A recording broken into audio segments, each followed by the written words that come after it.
আসসালামু আলাইকুম প্রিয় বন্ধুরা, আশা করি সকলে ভালো আছেন। তো আমি এখন আছি কোথায়? এটি হচ্ছে আমাদের সাতক্ষীরা জেলার একটি ঐতিহ্যবাহী জায়গা, এটি নলতা শরীফ। তো প্রথমত যেটা লেখা আছে, সেজদা করা নিষেধ। অবশ্যই কোনো মাজারে গিয়ে আপনারা সেজদা করবেন না, এটা একেবারে অনুচিত। তো আমরা সেই নলতা শরীফ ওরস শরীফটা একটু যদি আপনাদের একটু ছোট আকারে দেখানোর চেষ্টা করি।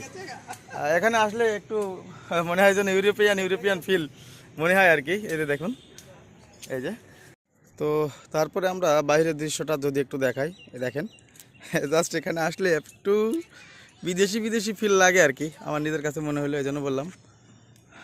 এই যে এখানে বিশ্বমান বড় চার্টে অনেক কিছু লেখা আছে, আর ওই যে পুরা রওজা শরীফের গম্বুজটা উপরে দেখা যাচ্ছে। এটা হচ্ছে একদম পাক রওজা শরীফের একটা সাইড, মানে আপনি যে সাইডেই যাবেন না কেন, এটার একটা বিশেষত্ব হচ্ছে আপনি যে সাইড দিয়েই যাবেন মনে হবে এটাই হলো সদর। এটা হচ্ছে এটার একটা খুব ভালো দিক, বিশেষত। আর যে এখানে দৃষ্টিনন্দন কি সুন্দর ফুল গাছ, কালারফুল অনেকগুলো ফুল গাছ। আর ফুলের সিজনে এখানে যে কি পরিমাণ ফুল থাকে সেটা এখন আমি বোঝাতে পারছি না।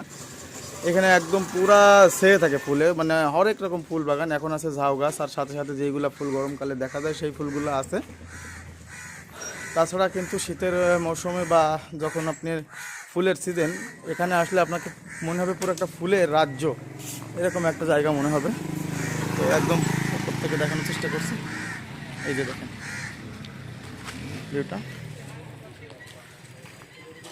এই যে দেখেন বেশ কিছু ফুল এখানে দেখতে পাচ্ছি আছে। তো শীতের যখন মৌসুম থাকে তখন যে কি পরিমাণ ফুল থাকে সেটা আমরা জানি। বাপস, কোথায় এসেছো? নলতা ওরস শরীফ আসছে। তো কি এই জায়গার কি বিশেষত্ব কি?